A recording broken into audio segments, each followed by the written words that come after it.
بسم الله الرحمن الرحيم الحمد لله رب العالمين والصلاة والسلام على أشرف المرسلين.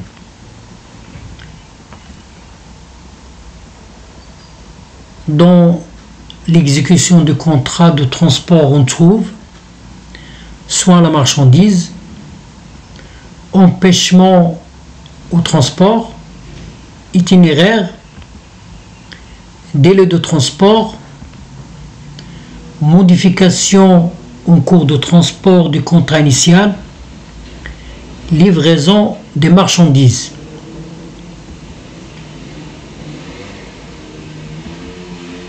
Le transporteur doit veiller en cours de route à la conservation de la marchandise. Il s'agit là de l'obligation fondamentale du transporteur. L'article 11 du contrat type impose si le transport est empêché ou interrompu ou l'exécution du transport est ou devient impossible, le transporteur est tenu de demander des instructions au donneur d'ordre. Si le transporteur n'a pu obtenir les instructions du donneur d'ordre, il prend les mesures qui lui paraissent les meilleures dans l'intérêt du donneur d'ordre pour la conservation de la marchandise ou son acheminement par d'autres voies ou d'autres moyens de transport. Le transporteur est libre du choix de son itinéraire. Cette liberté est quand même tempérée par des délais de livraison, par les instructions de l'expéditeur, pour les envois sous douane, pour le transport exceptionnel, par des contraintes de sécurité. L'article 4 du contrat type stipule que le donneur d'ordre dispose de la marchandise jusqu'au moment où le destinataire fait valoir ses droits.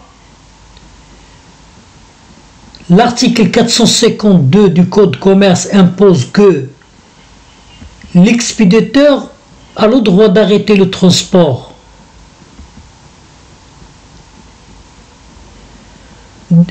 et de se faire restituer les choses transportées, ou bien de prescrire la remise à un destinataire différent de celui indiqué dans le titre de transport.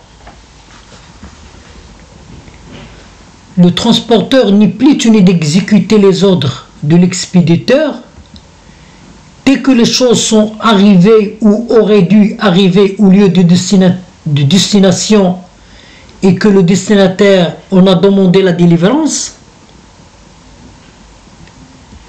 Dès que le destinataire a reçu soit le titre de transport, soit un avis du transporteur. L'article 452 du Code de commerce impose que lorsque le titre de transport est au porteur ou à ordre, le transporteur n'est tenu d'exécuter que les ordres de celui qui lui représente le titre de transport par lui, signé et contre remise de ce dernier.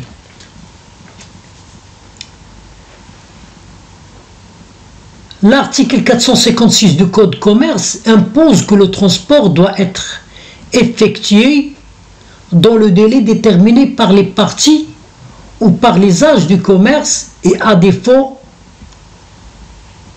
dans le délai qui doit être considéré comme raisonnable.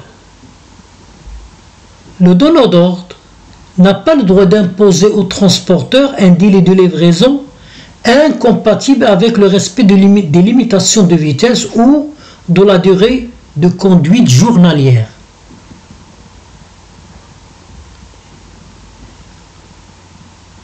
Le transporteur routier s'engage à livrer la marchandise au domicile du destinataire. La livraison de l'envoi par le transporteur doit s'effectuer au lieu désigné par le donneur d'ordre, sous réserve qu'il soit accessible, sans contrainte ni risque. La livraison doit être effectuée à la personne désignée comme destinataire sur le document de transport.